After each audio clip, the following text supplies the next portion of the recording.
Muito boa noite para você ligado em mais um podcast da aula da disciplina Culto Cristão do nosso STBG. Eu me chamo Alan, sou membro da Igreja Batista Betuel e sou aluno do STBG também.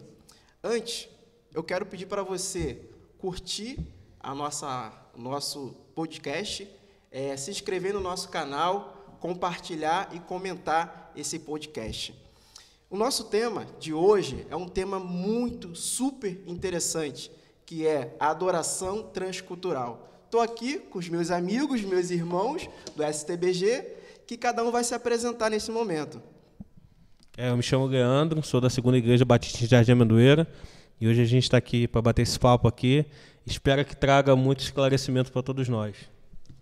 Meu nome é Gina, sou aqui da Igreja Batista em Alcântara mesmo, né? E estou muito contente da gente estar aqui hoje reunidos, né?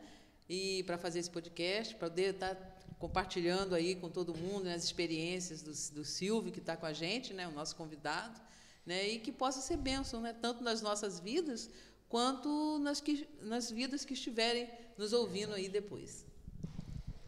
Olá, meu nome é Márcia, eu sou da Primeira Igreja Batista em Itaúna. Estou muito feliz por estar aqui com meus irmãos, né? Quero agradecer.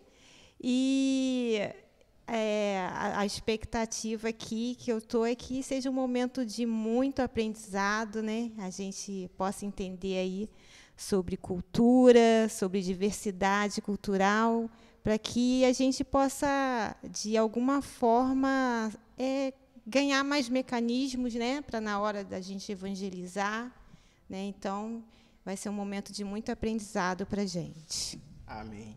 E para nos ajudar nesse assunto, nosso querido irmão, amigo, Silvio. Silvio já foi aluno do STBG também. Silvio, é uma honra tê-lo conosco. É um prazer enorme.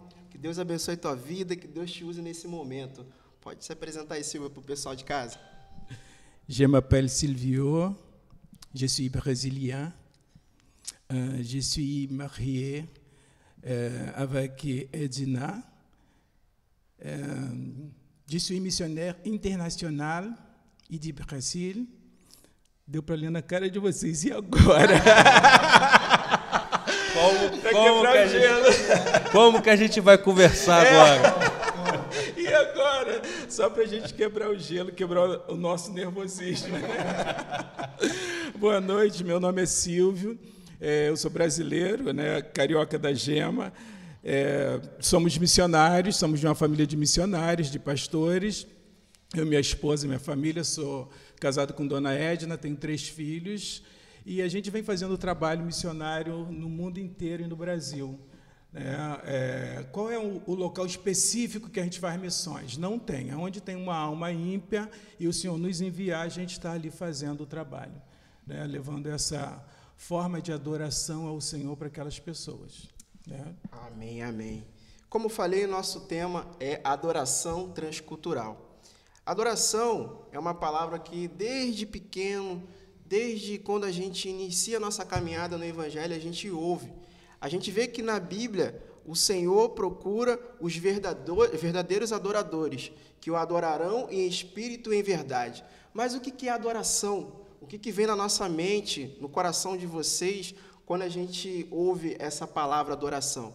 Fala aí, irmão Silvio, o que você entende como adoração? Adoração, para mim, é aproximação com Deus. Né? É você conseguir se aproximar ao máximo de Deus. Né? Deus já fez a parte dele, né? Quando tira o povo do Egito, Deus visitava e voltava na concepção humana. E Deus manda construir um tabernáculo, para quê? Para ele se aproximar e as pessoas estarem mais próximas dele. Então, a adoração, eu penso que seja aproximação, relacionamento. Né? Adoração é você ter um relacionamento com Deus e ter o reconhecimento de que esse Deus é o seu Criador, é o dono do ar que você respira, é o dono da sua vida, é o dono do seu ministério, é o dono de tudo. Isso, para mim, é adoração. Muito bom, muito bom. Na sua concepção, existe assim uma forma certa ou errada de adoração? Como Deus recebe, né, essa adoração? Não tem forma certa de adoração. Se você pegar lá no Antigo Testamento, você vai ver que eles têm uma concepção de adoração bem diferente da nossa que a gente tem hoje.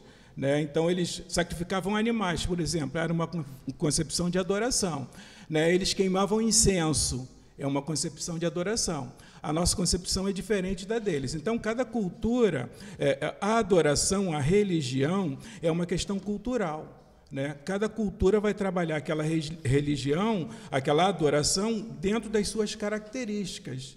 Então, você vai num país, vai ter adoração naquelas características. Você vai em outro, vai ter adoração naquelas características. Mas não existe forma certa, né? Deus, ele aceita a adoração sincera. Por isso que a palavra diz que Deus não resiste um coração contrito, né? Então, se a pessoa é sincera, se a pessoa está querendo mesmo, está entendendo mesmo que Deus é o Criador, é o dono da vida dela, Deus aceita a adoração. Não tem forma certa. Eu já vi umas coisas assim. Aí você vai para outras culturas e você fica vendo umas coisas que te deixam assustado, né? Você olha aquelas coisas assim e fica muito assustado. Mas é a forma deles adorarem, né? E eu creio que Deus aceita. E tem que ser respeitada, né? Tem que ser respeitada. Uma das coisas que eu sempre falo, toda vez que a gente vai sair do Brasil, vai para outro país de cultura diferente, lógico, eu sempre falo, gente, primeira coisa que a gente vai fazer, nós vamos lá para falar do nome de Jesus. Essa é a primeira coisa.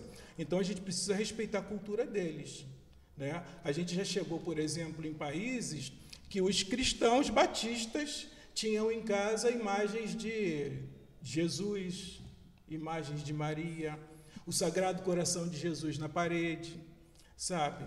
E quem somos nós para a gente, assim, fazer alguma crítica? Não tem como, a cultura deles é estabelecida dentro daquilo ali. Então, a gente tem que respeitar, não se pode falar nada. O que a gente, senão cria uma barreira. Senão você cria uma barreira. Então, para você sair, para você chegar num país e sair, você tem que primeiro abrir uma porta para você entrar e depois você deixar a porta aberta. Porque é uma concepção assim muito estranha quando você sai do Brasil. Você representa todos os brasileiros. Então, se você não toma banho, um exemplo, na cabeça deles, isso é qualquer lugar, brasileiro não toma banho. Se você toma só sopa, brasileiro só toma sopa. Então, eles têm uma concepção generalizada, igual a gente tem aqui também, né? Então, o que a gente precisa é chegar a entender a cultura com bastante respeito, muito respeito, e colocar para eles que a nossa forma de adoração é só diferente da deles, não é a melhor forma, né? Nessa questão, Silvio, você, né, aproveitando esse gancho aí, você já teve assim que de repente comer algum alimento que não faz parte assim do seu dia a dia, e aí por respeito, não, vou comer, você já passou por essas questões assim? Um monte.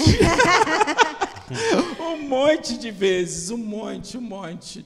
Aí você come, né? Você vai fazer o quê? Você vai fazer o quê? As pessoas te convidam para almoçar e oferecem o melhor que ela tem.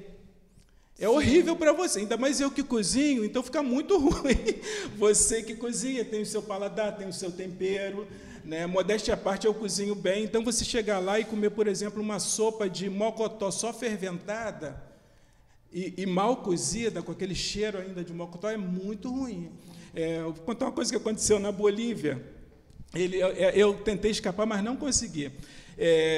A gente chegou numa cidade e eram 32 pessoas, então nós fizemos grupos e fomos para outras cidades, né, para poder o pessoal fazer o evangelismo. E essas cidades são cidades de interior. A cidade que eu estava era uma cidade menos atrasada do que as outras. A Bolívia está mais ou menos 30, 40, 50 anos atrás da gente. E eu fui levando o pessoal e tal, e tinha uma cultura lá que eles tomavam um suco de milho, chamada chicha.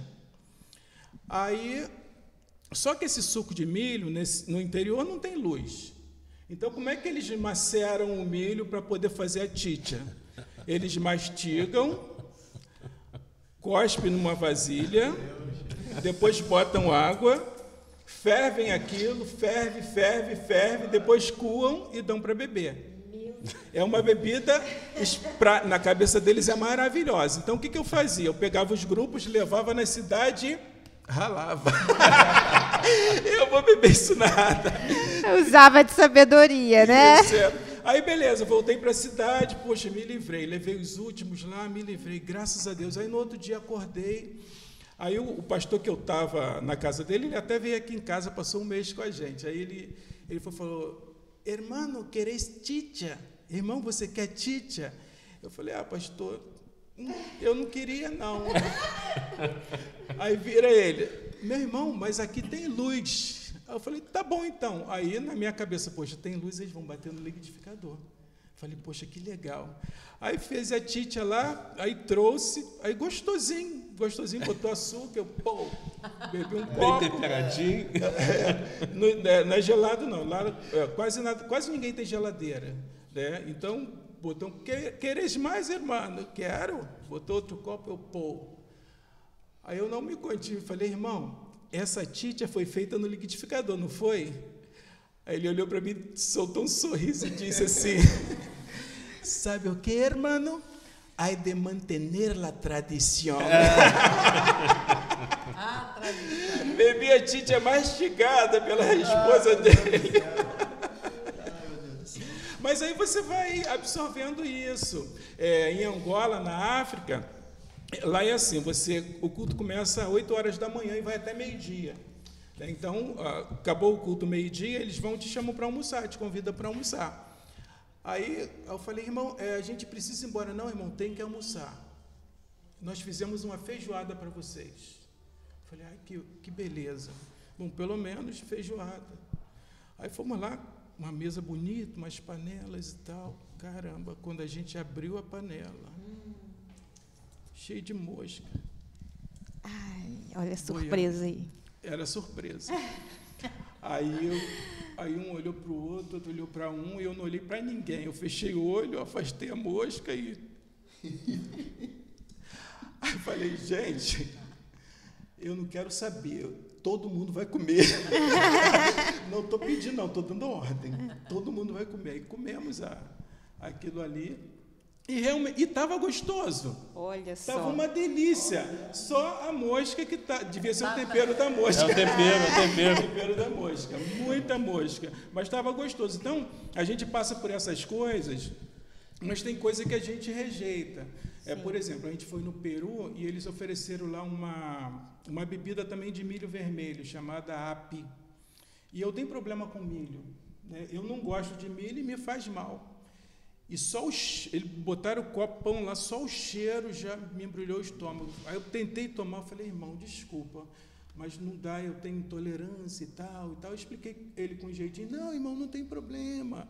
Aí os irmãos, poxa, é gostoso, bebe. Eu falei, não, já não estou me sentindo bem e tal. Aí eles beberam. Amigo, no outro dia não teve evangelismo. Todo mundo no banheiro.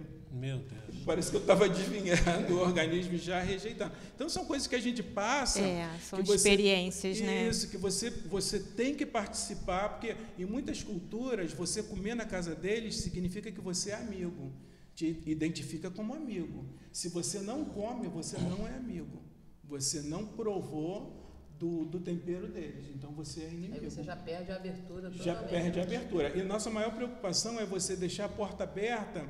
Eu fui em Angola em 2010, nunca mais eu voltei, meu irmão voltou. Mas você tem que deixar a porta aberta para outras pessoas que venham, seja quem for, para poder fazer o trabalho. Mas aí, antes de vocês irem, vocês têm essa preparação, né? Tem essa preparação. E, às vezes, o que acontece lá que vocês, de repente, não sabiam que ia acontecer, vai servir de bagagem, de experiência para as próximas. Isso. Né? Antes da gente ir, sempre a gente faz 2 reuniões de treinamento. Eu faço sempre uma comida típica do local. A reunião, normalmente, ela é em casa. Minha casa é grande, então eu faço a comida local e ofereço para as pessoas. Aí tudo no higiene, tudo direitinho. Aí eles vêm fazendo minha copa e cozinha conjugada, então eles ficam vendo eu fazer e tal. Aí eu falo para eles, gente, olha só, aqui tudo feito direitinho, lá não tem higiene, tá? Não tem essa higiene. Então vocês vão comer isso aqui, não tem que olhar para a falta de higiene, tá? Porque quando te chamam, você vê, Angola é um país extremamente miserável. As meninas não têm cabelo porque não comem proteína. e eles oferecerem uma feijoada para a gente, é muito complicado não comer. Né? Aí, quer dizer, é um respeito que se teve. Poxa, vocês atravessaram o Oceano Atlântico inteiro para estar aqui pregando o Evangelho junto com a gente, então a gente tem que dar alguma coisa em troca.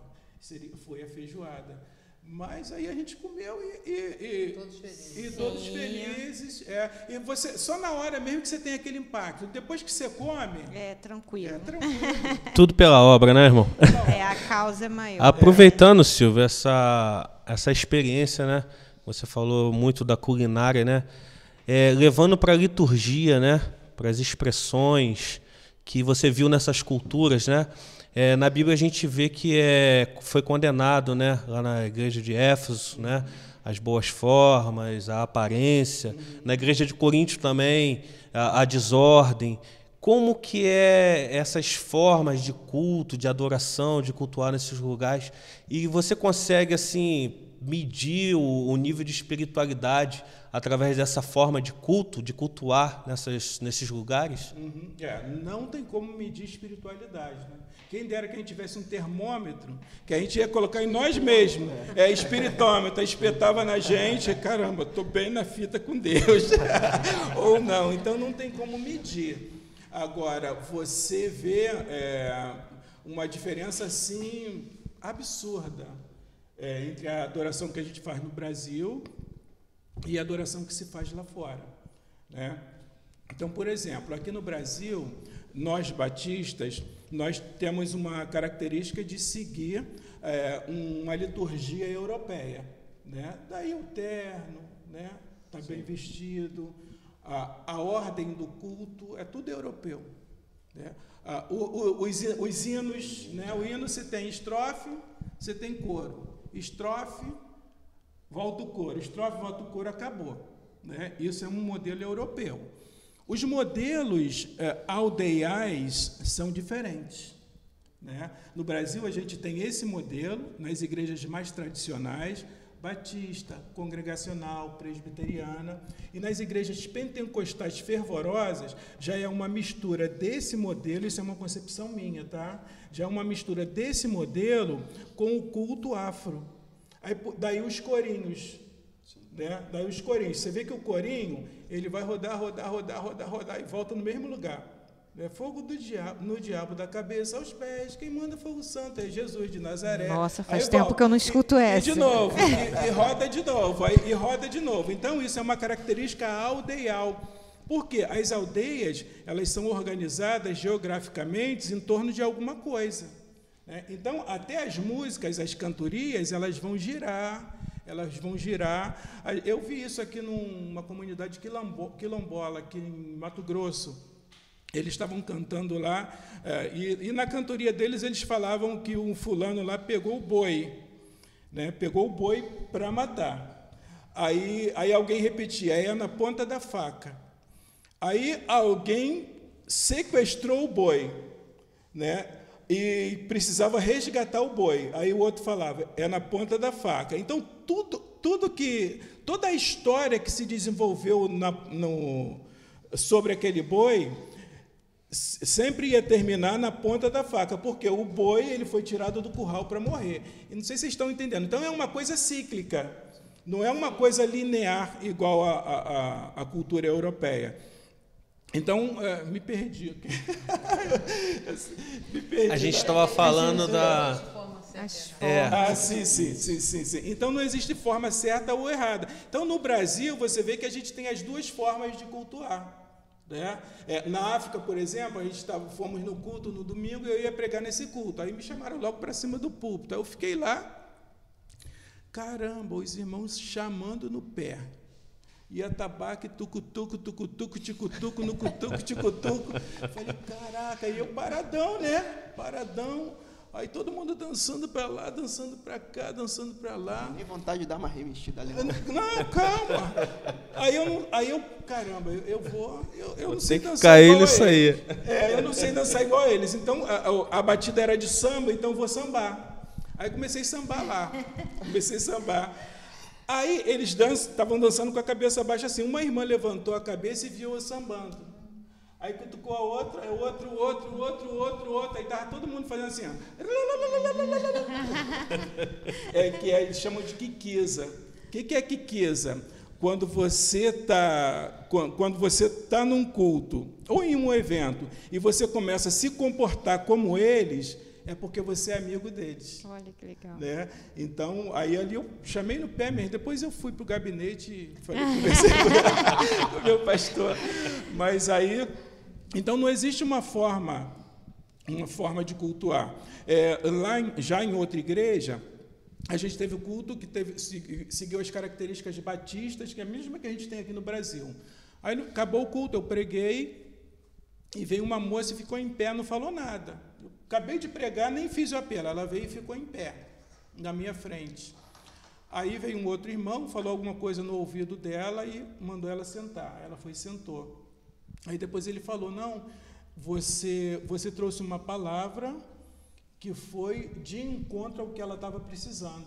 Então, ela foi lá na frente, ficou parada para dizer que ela estava satisfeita com sua palavra. E ela só não colocou um dinheiro no seu bolso porque ela não tinha. Então, é uma característica dele.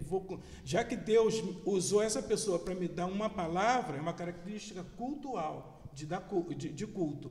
Já que o Senhor me trouxe essa pessoa para me trazer uma palavra para mim, então eu preciso recompensá-la.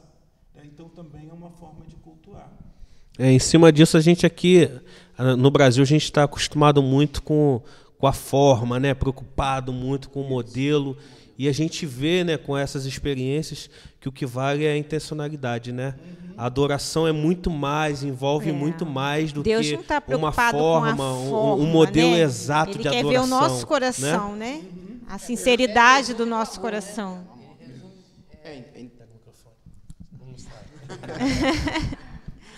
E, na verdade, só quem pode saber se a nossa adoração é sincera ou não é o próprio Deus, né? É quem está recebendo a adoração, que é o próprio Deus. Isso. Né? Acontecem umas coisas assim, muito estranhas. Eu sempre fui assim... Eu acredito no poder de Deus. Eu já tive várias experiências assim, do poder de Deus no campo, assim, de você ficar assim, caramba, isso existe mesmo. Então, acontecem muitas coisas, mas tem umas coisas que são muito estranhas. Eu estava pregando no Peru. Aí acabei de pregar e convidei as pessoas para poder vir, quem quisesse receber oração. As pessoas vieram, ficaram ali na frente. Quando eu levantei a mão, não falei nada. Falei com o microfone assim, levantei a mão, 4 pessoas caíram. E não estavam endemoniadas. Não estavam. Caíram no chão. Pá! Aí o pessoal segurou, aí ficaram lá, aí você fica sem saber o que fazer. O que é isso? O que é isso? Né? Aí fomos lá, eu orei, pedi ao Senhor, aí vem a sinceridade com Deus, a gente precisa ser claro com Deus. Sim. Igual você falou lá fora, Senhor, eu estou escondida. Sim. Tem que ser claro com Deus. Eu falei, Senhor, eu não sei o que é isso. Então me ajuda, essas pessoas precisam levantar. Aí eu falei, levanta em nome de Jesus. Essa era a minha oração. E eles iam levantando. Olha só. Então, são formas de adoração que a gente, às vezes, não entende. E Deus usa cada um do jeito que Ele quer, dentro das suas características culturais. Né? Não adianta a gente, por exemplo, ir lá para uma comunidade indígena e colocar um indígena de terno e gravata. Não vai funcionar. Sim. Isso é interessante porque a adoração... ela tem a questão da gente reconhecer a nossa inferioridade e reconhecer a superioridade de Deus. Isso que você falou, entendeu? De ser sincero com Deus, que eu não sei. E a gente percebe que quando a gente tem essa sinceridade com Deus, da gente reconhecer que nós somos inferiores a Ele, entendeu? E Ele está acima da gente, a gente consegue dedicar toda a nossa vida, todo o nosso ser, para adoração para Ele. A gente consegue se submeter a Ele, totalmente a Ele. Sem isso não tem adoração. Sem isso não tem adoração. Não tem adoração. Tem fachada. É fachada, exatamente. Não tem adoração. Entendeu? Isso é muito interessante. Meu irmão, nesses lugares que você foi, nos países, ou até mesmo aqui no Brasil, a gente vê que a diferença na liturgia, uma liturgia diferente, um culto diferente, uma adoração diferente, ela não está só fora do Brasil. ela tem aqui no Brasil também, no nosso município mesmo. A gente vê que uma igreja tem uma forma de prestar culto, outra igreja tem outra forma, uma igreja tem uma forma de fazer a ceia, a outra igreja já tem outra forma. Exato. Já tem cada igreja tem a sua particularidade, cada estado tem a sua particularidade.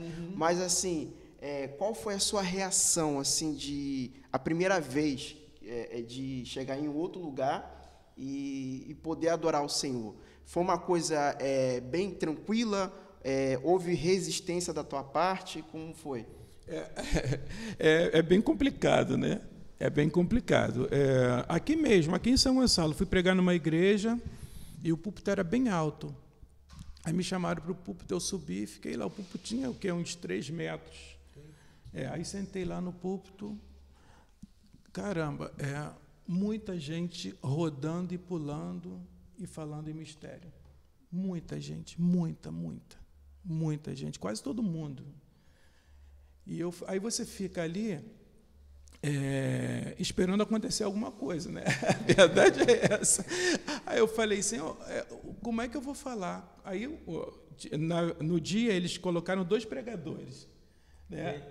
Aí eu estou lá em cima, aí vamos chamar o pregador da noite. Aí foi o rapaz, e o rapaz foi pregar. Eu falei, caraca, me descartaram. Aí depois que ele acabou, ele falou, não, são 2 pregações essa noite. Aí eu fui, aí subi no púlpito e falei para os irmãos, irmãos, nós já adoramos a Deus de várias formas, né? Nós já pulamos, nós já nos alegramos, nós já rodamos, nós já falamos em mistério, nós já choramos, e agora a gente vai ouvir, já ouvimos profecia, agora nós vamos ouvir mais uma profecia, que é a palavra, e eu gostaria de ter silêncio. Nossa, sabedoria, olha, né? Aí eles vem de Deus. Aí todo mundo ficou em silêncio, aí preguei, tem um aleluia, um glória a Deus.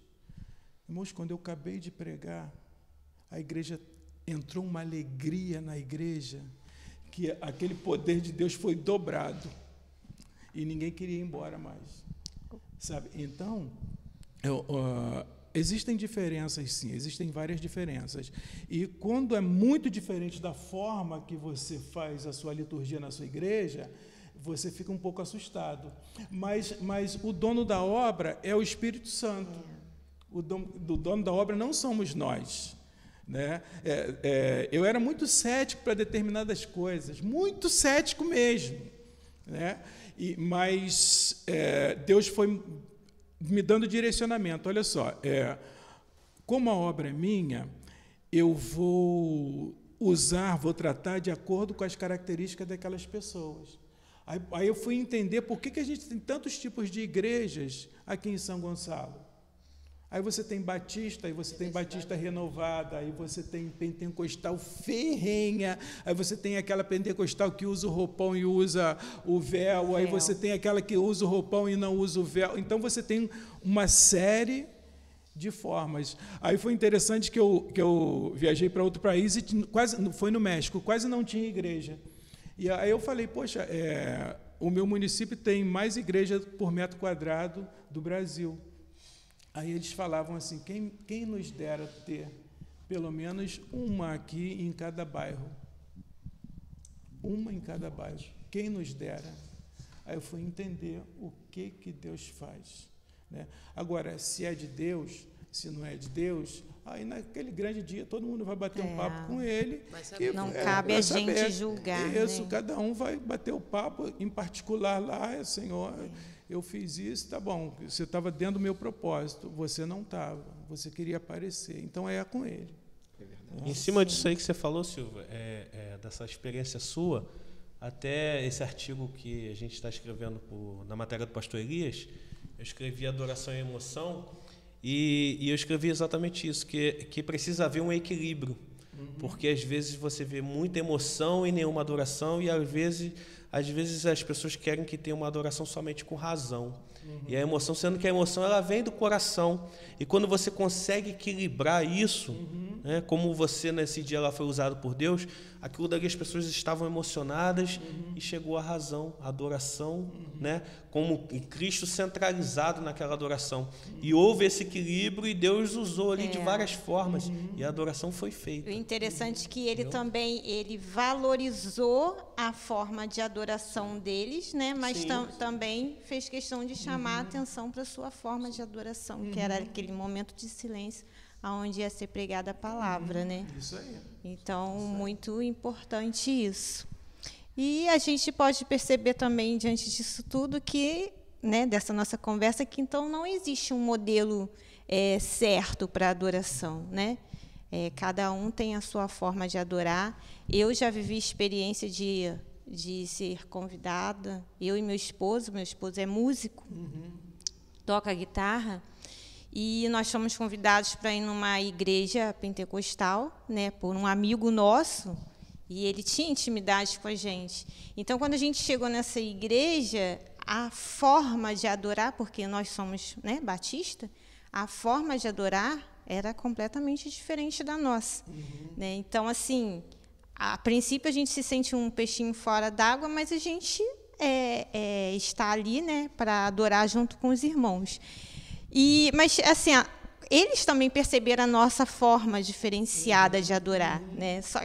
Como o irmão que havia convidado a gente tinha liberdade, ele ainda brincou, pegou o microfone e brincou. Irmãos, eles são assim, eles são quietinhos assim, porque eles são batistas. Mas ele brincou ali na hora, a gente até riu, né? Mas a gente percebe essa diferença na forma de adorar, né, aqui bem próximo da gente mesmo, nas igrejas em si, né? E eu acredito que, né, de acordo com o que a gente aprende na palavra de Deus, o importante é que a nossa adoração seja para glorificar a Deus, né? Tudo que a gente vem fazer na nossa vida, que seja para a glória de Deus, porque Ele é o centro, né? Toda a nossa adoração é para Ele, a nossa vida é para Ele. Ele é o centro de tudo. Na verdade, nós somos muito padronizados, né?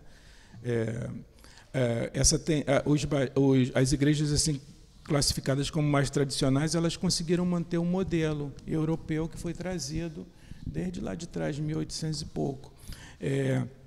As outras igrejas, elas romperam com esse modelo.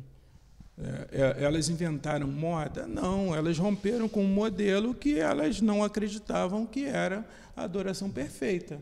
E elas passaram a fazer uma outra forma de adoração. Eu creio que Deus recebe, eu creio que Deus ele está atento ao coração que está sincero a Ele. Exato. Eu creio que o Senhor ele visita aqueles que são sinceros a Ele. Então, a adoração ela parte de um princípio de que eu preciso reconhecer Deus como meu Senhor. Exato. Parte desse princípio. Então, em cima desse princípio, as outras coisas são litúrgicas, a gente é que inventa, né? A gente é que monta, não, vamos fazer desse jeito, aí o outro vou fazer desse jeito, o outro vou fazer desse jeito. Quer ver uma coisa? Eu estava vendo um culto, vou falar o nome dele, R.R. Soares. O culto dessa igreja é a Igreja da Graça, né? Assim, ele traz a palavra de uma maneira assim bem serena, bem tranquila, né? Não tem aquela eloquência de um pentecostal. Mas aí eu estava vendo um desses programas e ele trouxe a palavra assim, sem aquela muita eloquência que a gente acha que é, e ele foi falando. Daqui a pouco veio uma senhora, né? Ele falando de cura, né? Que o Senhor ainda tem a mesma capacidade daquela época, e a senhora querendo falar, e um diácono foi lá, pegou um microfone, o que houve? Eu entrei aqui e não ouvia nada, eu fui curada. Olha aí. Entendeu? Então, a forma que ele estava trazendo a palavra foi a forma de adoração que ele escolheu. Mas nem por isso deixou de ser eficiente dentro do que a palavra propõe para nós. Sim. Né? E aí, outra coisa que a gente tem que destacar aqui, né, que é muito importante, que essa adoração, né, do adorador, ela tem que ocorrer durante todos os dias da nossa vida, né? Não só de segunda, a gente não vive uma vida de adorador de segunda a sábado e chega no domingo e quer ser adorador somente no domingo. Será que Deus, né, vai receber essa adoração? Então, é importante, né, enfatizar que a gente precisa ter essa questão da adoração, ela precisa fazer parte da nossa vida, né? Todos os dias nós temos que adorar a Deus.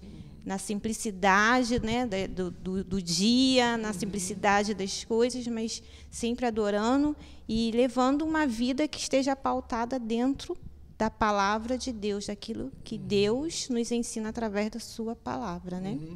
Tem coisas que acontecem que Deus vai te dando estratégias para você ensinar para as pessoas o que é uma adoração. O que eu estou fazendo na igreja? Grande parte das pessoas fazem essa pergunta em algum momento da vida. O que eu estou fazendo aqui? A gente estava no Paraguai e lá eu fui visitar um irmão e ele estava com um problema sério. Ele tinha uma Kombi e essa Kombi ele levava a gente para tudo quanto é lugar. A Kombi caindo aos pedaços, mas ele botava som dentro, ele botava a gente dentro, levava a gente para tudo quanto é lugar. Aí eu fui na casa dele. E eles tinham comprado um terreno, 4 pessoas compraram um terreno e tinham um muro. Então, as pessoas, 5 pessoas, a primeira pessoa ficava na rua principal e as outras ficavam mais para dentro e o terreno era daqui para cá e aqui era um muro. Aí, as 4 pessoas posteriores venderam uma parte daquele terreno para ter 4 metros para entrar com os carros. E ele precisava disso. E a primeira pessoa disse que não ia vender, só quando ela morresse. Aí ele me contou isso, eu falei, irmão, só tem duas coisas aí que possam acontecer. Ou a gente orar para ela vender o terreno, ou orar para ela morrer. Ele falou, só depois que eu morrer. Então, qual que você prefere? Ela falou, só depois que eu morrer. Aí eu falei, qual que você prefere? Ele falou, não, vamos orar para ele. Humildezinho, não, vamos orar para ela vender. Aí eu falei, Senhor, essas pessoas aqui, a maioria delas só acreditam no que vê. Grande parte dos paraguaios, eles só acreditam no que vê. Daí as imagens dentro de casa. Né? E de algumas pessoas, não são todas, alguns têm imagens dentro de casa. Não estou criticando, não, tá? Estou só dizendo algumas coisas que eu vi. Então, eu falei, poxa, Senhor, eles só acreditam no que vê. Aí Deus me deu uma ideia. A gente sentado no quintal, eu lembrei de Davi. Falei, irmão, pega 3 pedrinhas aqui no seu quintal. Aí ele foi lá, pegou 3 pedrinhas. Aí botou assim. Falei, você tem azeite? Aí ele falou, tenho.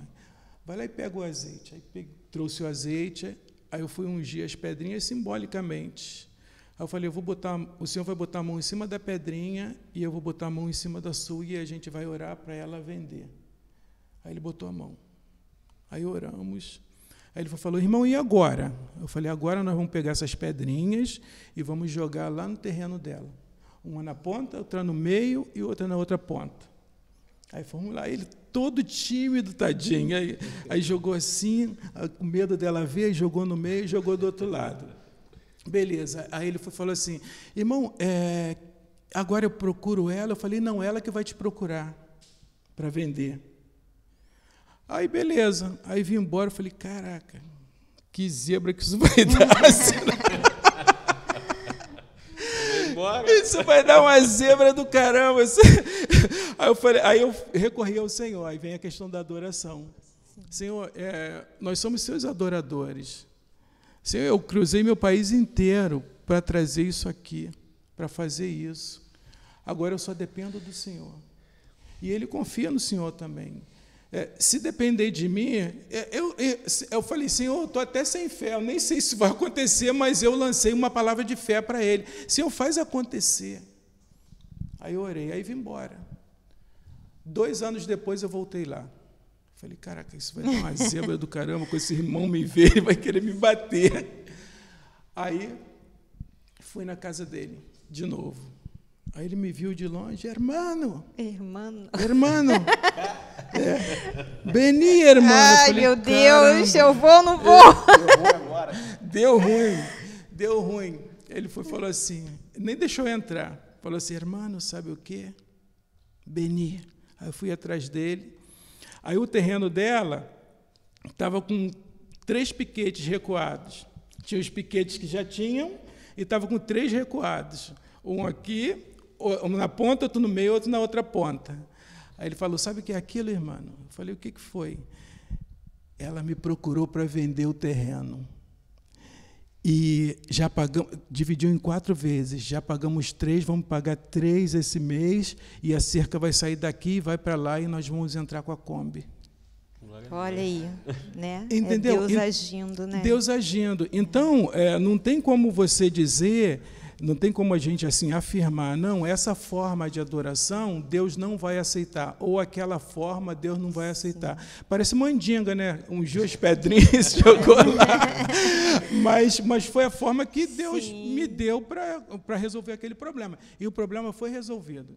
Né? Ela vendeu, a Kombi entra sem problema, e a Kombi entra, ele entra na garagem dele e está tudo resolvido, tudo direitinho. É verdade. E aí você compreendeu, né? O que a gente sabe é que a gente não faz nada por nós mesmos, né? Isso aí. O Espírito Santo é que nos capacita. E nessa hora o Espírito Santo de Deus capacitou o irmão e deu essa sabedoria para o irmão agir dessa forma, né? Isso aí. Então é Deus tremendo, Deus agindo. Eu particularmente fico muito feliz, né, de estar aqui ouvindo, porque acho que todos nós aqui já tivemos um encontro com Cristo, já sabemos o que Ele representa para a nossa vida. E aí, a gente não consegue se imaginar não adorando a Deus. Como a gente conhece, a gente quer adorar, porque a gente entende que Ele é o nosso tudo, né? Ele que move as nossas vidas. Então, a gente quer adorar. E aí, o resultado dessa adoração é isso que nós fazemos, que é levar o Evangelho. É isso que o irmão Silvio faz, levar. A gente precisa levar o Evangelho. A gente não pode reter ele dentro de nós, né? Porque Deus, né, ele deixou isso para a gente, né? Ide e pregai o Evangelho. Né? Então, essa é a nossa missão. Nós recebemos a palavra, nós cremos, nós servimos dessa forma, né? E isso acaba se tornando em adoração a Deus, né? Isso, e o Evangelho é muito mais do que uma liturgia cultica, né? Como eu disse, a gente traz um modelo europeu e o nosso Evangelho gira em torno de uma liturgia cultica. Eu sou crente porque eu vou na igreja. O Evangelho não é isso. Não é isso. Os primeiros cristãos nem tinham igreja, né? Seguiam Jesus e nem igreja tinha. Então, não se resume só em a igreja. O Evangelho tem que ser vivido, a adoração é diária. Diária, exato.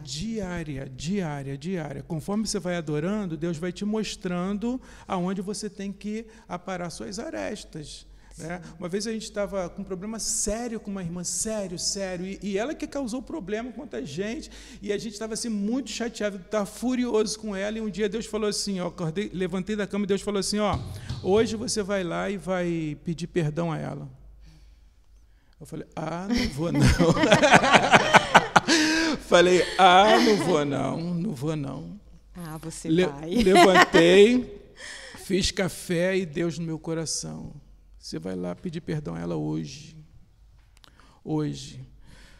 Aí eu falei, aí minha esposa lavando roupa, eu falei assim, Senhor, então me dá um sinal. Se o Senhor me der um sinal, eu vou.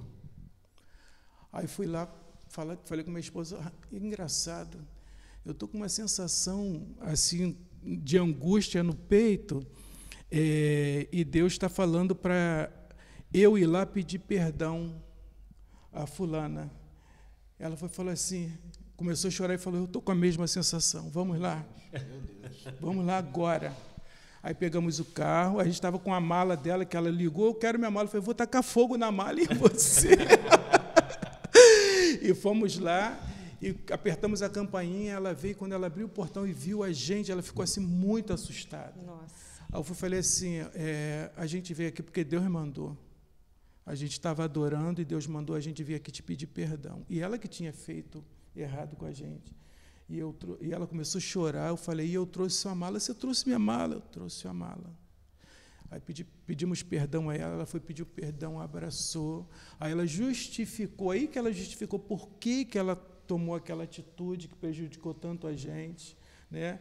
Aí a gente entendeu, mas, poxa, você devia ter falado, porque aí a gente dava outro jeito e tal, e tal. Então, a adoração, ela leva a esse direcionamento.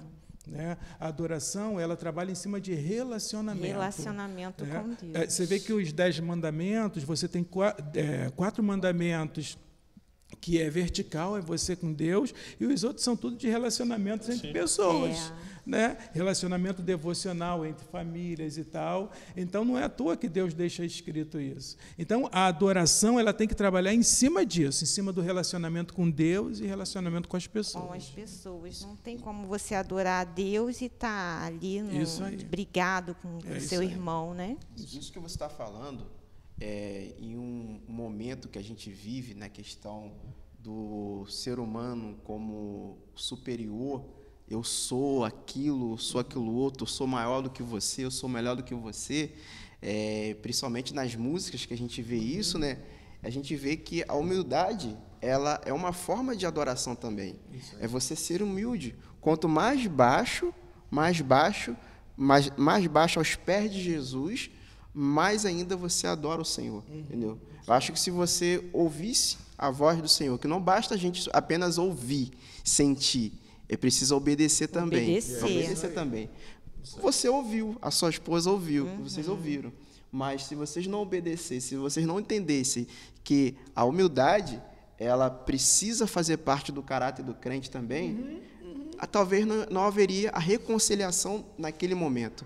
Acho que uma forma também de adorar. Por isso que adoração a gente não consegue definir. Não consegue definir adoração, entendeu? A gente não consegue porque são tantas... uma particularidade sua com Deus. São tantas definições que a gente encontra e a gente vai aprendendo ao caminhar na vida cristã. Entendeu? Isso é muito interessante. Por isso que a gente tem que tomar muito cuidado, né, quando a gente fica preso, né, à forma, ao conservadorismo, né? Escutando essas experiências, a gente começa a entender um pouco mais, né? Tudo que a gente vem aprendendo, né, durante esse semestre, principalmente com o pastor Elias, né, sobre adoração. A gente vai entendendo de que Deus é quem direciona, Deus é quem faz todas as coisas, e a gente precisa apenas estar disponível para adorar, né? Ser um verdadeiro adorador, mas fazer aquilo que o Senhor quer de nós. E às vezes a gente quer aquilo dali. Não, é assim, assim, assim, assado. Quando surge alguma coisa diferente, a gente já, peraí, isso aqui não é adoração, já julga que não é adoração. E isso é bom, a gente vê essa adoração transcultural, que a gente entende que Deus é quem vai receber aquela adoração e Ele que vai julgar se é verdadeiro ou não. Mas às vezes a gente quer julgar. Verdade. Aquilo ali, na minha igreja tem adoração. Na minha igreja tem adoração. Na igreja de fulano não tem adoração. Quando você parte dessa ideia, você já está errando perante Deus. E quando a gente vê essas experiências todas, né, que você viveu e que você vive até hoje, a gente entende que não há uma forma exata de adoração. A adoração tem que ser do coração, verdadeira. E Deus é quem vai julgar a adoração. É isso aí. É isso aí. A adoração, eu costumo dizer que é uma atitude solitária. Né? É você com Deus, nas suas atitudes. A gente estava no Paraguai e a gente estava na casa de uma família. Essa família tornou-se nossos amigos e, de vez em quando, eles vêm para cá, para o Brasil, a gente vai para lá. E ela foi uma moça que ela foi... O pai dela... A mãe dela era empregada do pai dela. E o pai dela teve um relacionamento com a empregada e nasceu ela, e o pai rejeitou e continuou casado. E ela era muito revoltada com isso. Muito revoltada. Aí nós falamos, olha, você tem que quebrar isso. Tem que quebrar isso. E paraguaio e mexicano, sabe aquela coisa de macho? Não, aqui não, sabe? Mas ela é bem humilde, essa família é bem humildezinha. Então, aí eu falei com ela, você tem que quebrar isso e tal, é preciso você ir lá e pedir perdão, mas olha o que ele fez comigo. Eu falei, não, mas tem que ir lá. Aí consegui convencê-la. Aí fomos lá, aí o Senhor me deu uma palavra, Zaqueu, a história de Zaqueu, e eu falei sobre quebra de paradigmas. Aí comecei a falar sobre Zaqueu quebrou vários paradigmas da vida dele, um homem bem conceituado, um homem de sociedade, subiu numa árvore, foi quebrando paradigmas e queria conhecer Jesus, uma pessoa humilde que não tinha nada, não era de sociedade, foi quebrando paradigmas. E no fim da mensagem eu falei, e hoje a gente veio aqui para quebrar um paradigma. Sua filha quer falar com você. Aí ela começou a falar com ele, a mágoa que ela tinha, desabafou e pediu perdão a ele e começou a chorar. O homem começou a chorar, um senhor já. Aí chegou um rapaz de uns 45 anos, e o rapaz assim, assustado. Aí ele falou, o que está acontecendo? Aí o pai dele fez assim, aí continuou chorando, aí ela abraçou o pai e tal, um pediu perdão ao outro. Aí explicamos para ele, seu pai acaba de liberar o perdão para sua irmã. Aí ele começou a chorar também. Aí nós fizemos o apelo, ele aceitou a Jesus. Lindo, né? Aí o que ele falou? Eu tenho 44 anos, eu nunca vi meu pai chorar.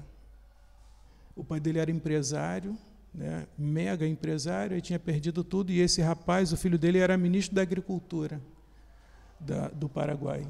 E ele disse, olha, meu pai criou a gente numa dureza tão forte, de homem mesmo, que eu nunca vi meu pai chorar, e ele não permitiria que a gente chorasse.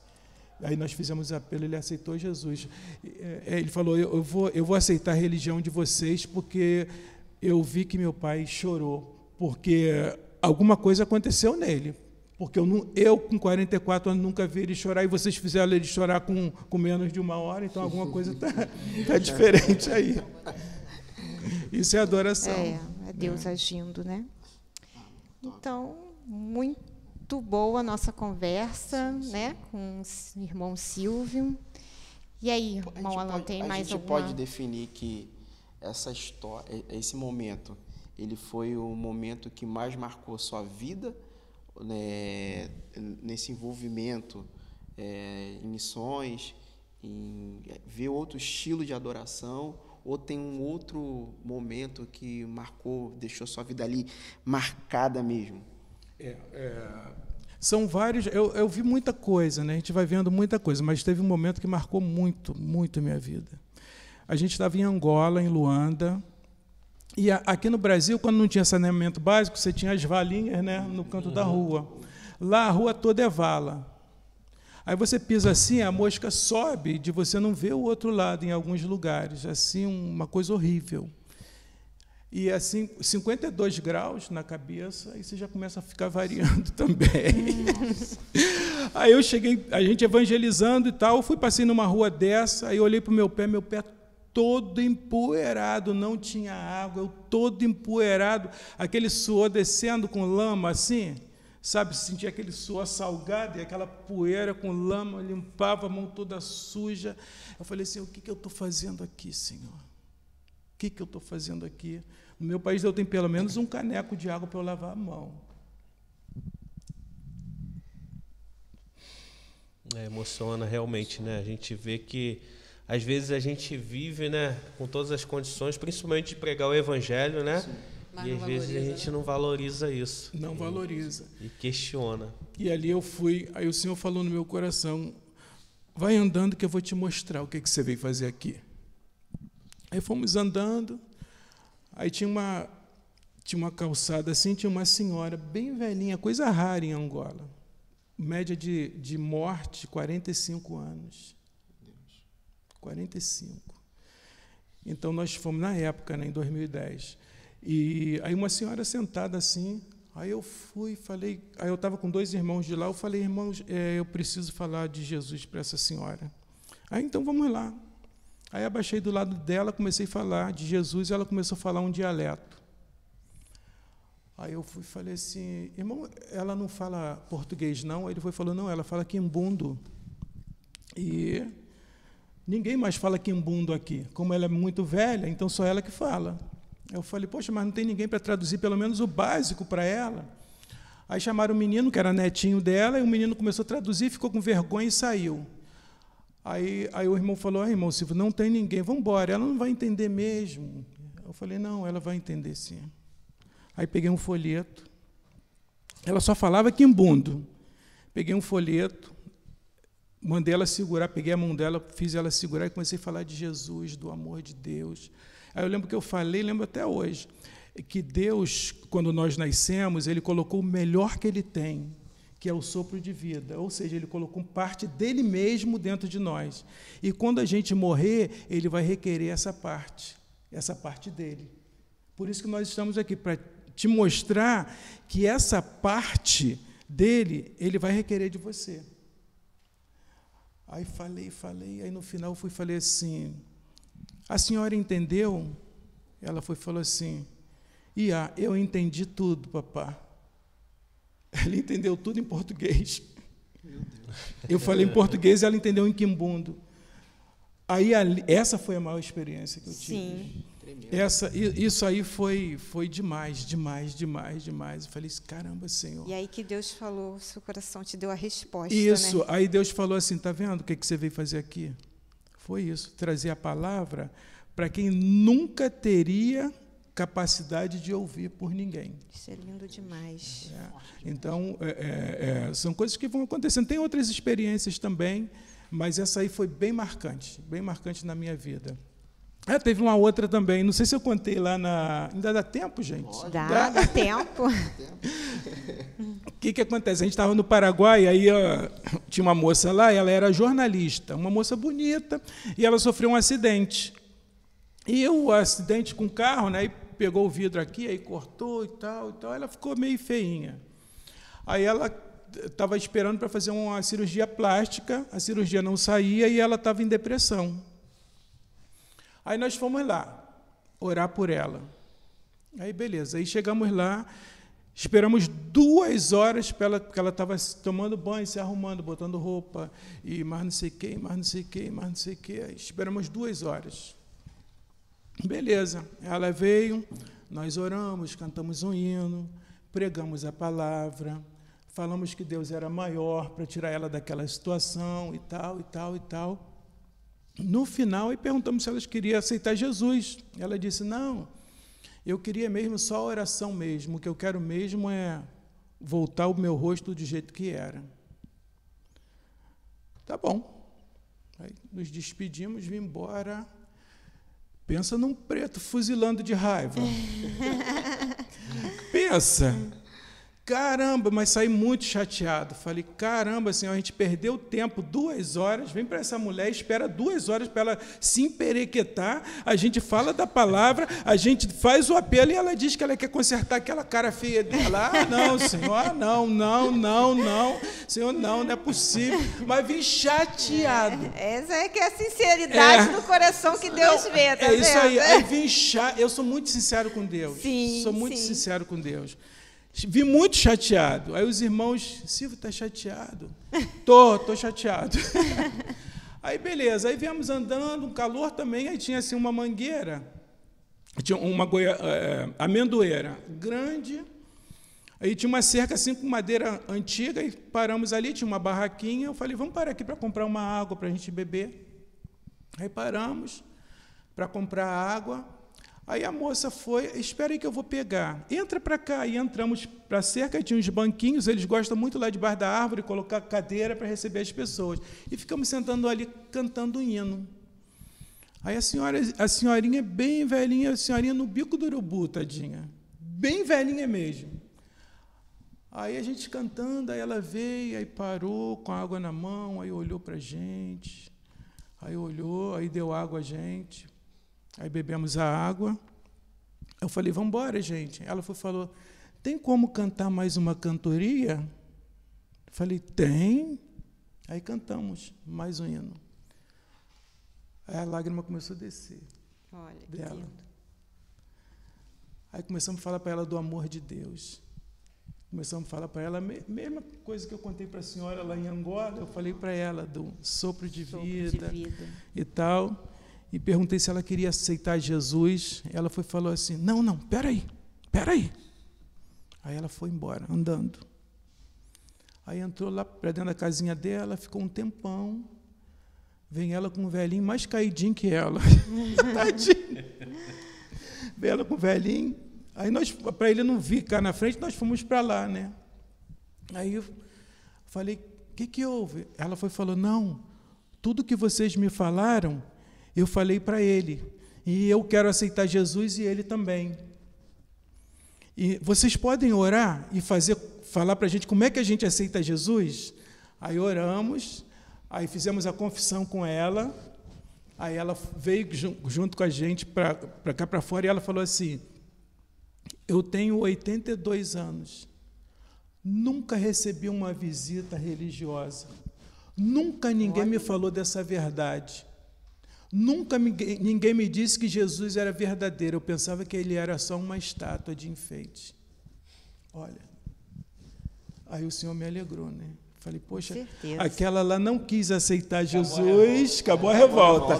Aí a velhinha foi, aceitou Jesus e o velhinho também. Aí eu saí dali feliz da vida. Eu falei, Senhor, muito obrigado. Senhor, dá uma chance para aquela outra lá e ela conserte a cara dela para ver se ela recebe a gente melhor.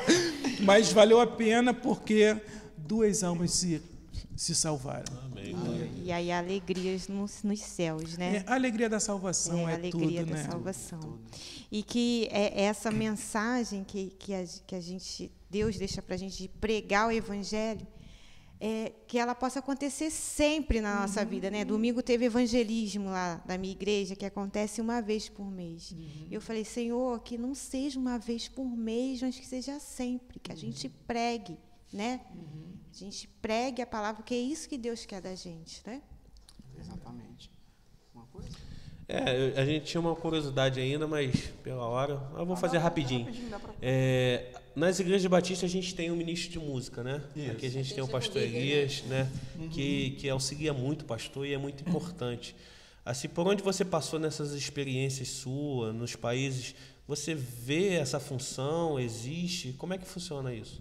Aqui a gente está fazendo um trabalho agora no Cone Sul, na América do Sul, né? E é tudo muito padronizado. Tudo que acontece aqui acontece lá. Tá. Tudo um padrão só, uma coisa só. É o modelo europeu-americano, né? Que foi trazido para a gente. Na África, que é um pouco diferente, né?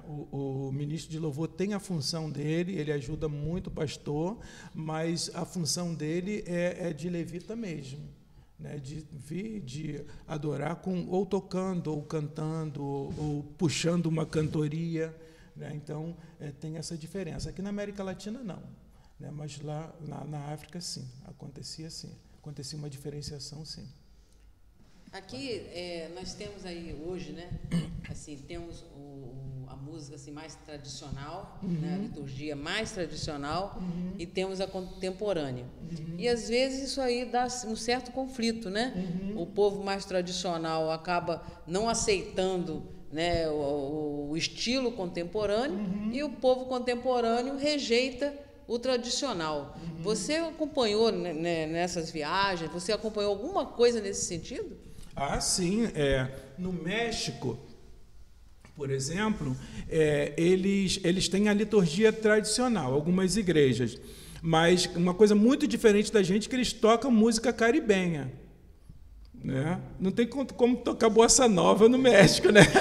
Então é música caribenha mesmo, arriba, arriba, e sacode chocalho, todo mundo dançando, e vamos embora, né? Aqui nos países da América do Sul isso é muito misto, né? Dificilmente, aqui a gente tem um país, um continente andino, onde foi habitado por várias sociedades que originaram esses indígenas que estão nesses locais hoje. Mas dificilmente eles vão seguir uma liturgia ou uma cantoria ou um ministério de louvor que siga a mesma característica de cantoria deles, de adoração que eles usavam quando eram quando estava lá como nativo, adorando lá os deuses deles, né? Então, dificilmente eles usam. Eles normalmente são padronizados. Eles padronizam e o brasileiro influencia muito, né? O brasileiro, ele precisa entender que o celeiro de missões é o Brasil hoje. É hoje o Brasil. O brasileiro se dá bem em qualquer lugar. Você chega em qualquer lugar com uma camisa do Brasil, a primeira coisa que eles perguntam joga bola? Aí, se você fizer 2 pepés, você já é Ronaldo. A bola você não é brasileiro. Isso, não é brasileiro, você já é o Pelé. A outra coisa que eles perguntam, você sabe sambar? Sei. Então, você tem que mostrar para eles que sabe sambar. Essas duas culturas fazem as pessoas se encantarem por você. É uma abertura, né? Isso, é uma abertura. A gente já chegou em local, é brasileiro? Sou brasileiro. Poxa, vamos lá em casa orar. Vocês são... O que vocês estão fazendo aqui? Nós somos missionários. Poxa, vamos na minha casa ali orar comigo. Olha, na rua. Vamos lá orar. Sabe? Então, o brasileiro ele tem uma abertura tremenda. A gente está com... Não sei se já soltaram. A gente está com um missionário chileno que está sequestrado no Haiti. Estão pedindo $100 mil para soltar ele. Aí eu falei, se fosse brasileiro, provavelmente não seria sequestrado. Sabe por quê? Porque o Haiti entrou numa guerra civil, a ONU foi para o Haiti, o Brasil comandou a missão de paz. E eu tive colegas que foram. Sim. E não podia dar comida para os nativos. O que os colegas faziam? Enfiava comida dentro da gandola. Aí, para quando saísse na rua para a missão, dava para as crianças. Olha. Os cristãos e os não cristãos também. Então, eles faziam isso. Então, lá eles chamam o brasileiro de bombagai. Quer dizer, aquele que é meu amigão, seria isso. Bombagai é aquele que é meu amigão. Então, dificilmente um brasileiro seria sequestrado. Então, o Brasil, hoje, se a gente soubesse o potencial que a gente tem de abertura para outros países, caramba, nós seríamos assim o top de linha de missões. Top. Estamos chegando ao final do nosso podcast. Infelizmente, que peninha. Mas é interessante tudo aquilo que foi abordado aqui e só conseguimos entender e ter uma certeza. Aquilo que Paulo fala em Romanos 11:36, porque dele e por meio dele e para ele são todas as coisas. Amém. A ele seja a glória para sempre. Amém. Amém. Meu irmão, que Deus continue abençoando a sua vida, que Deus continue abençoando a sua família, seu ministério, que Ele continue usando você tremendamente. Dando ânimo. E que você seja renovado, restaurado cada dia pelo nosso Deus e que você viva e veja mais extraordinários, mais sobrenaturais que o Senhor fará através da sua vida. Amém? A gente agradece do fundo do nosso coração a sua disponibilidade de vir até aqui. Amém. Tá bom? Gravar esse podcast com a gente. Tá? A hora que precisar, eu estou disponível, gente. Só marcar com antecedência que eu estou disponível, sem problema. Se não tiver, eu arrumo a disponibilidade. Vamos explorar. Já agradece. Vamos, antes da gente fechar, vamos só dar uma olhadinha para a câmera, para o pessoal que está em casa, tirar aquele print e colocar na sua rede social, né, para fazer aquela divulgação para a gente. É isso aí.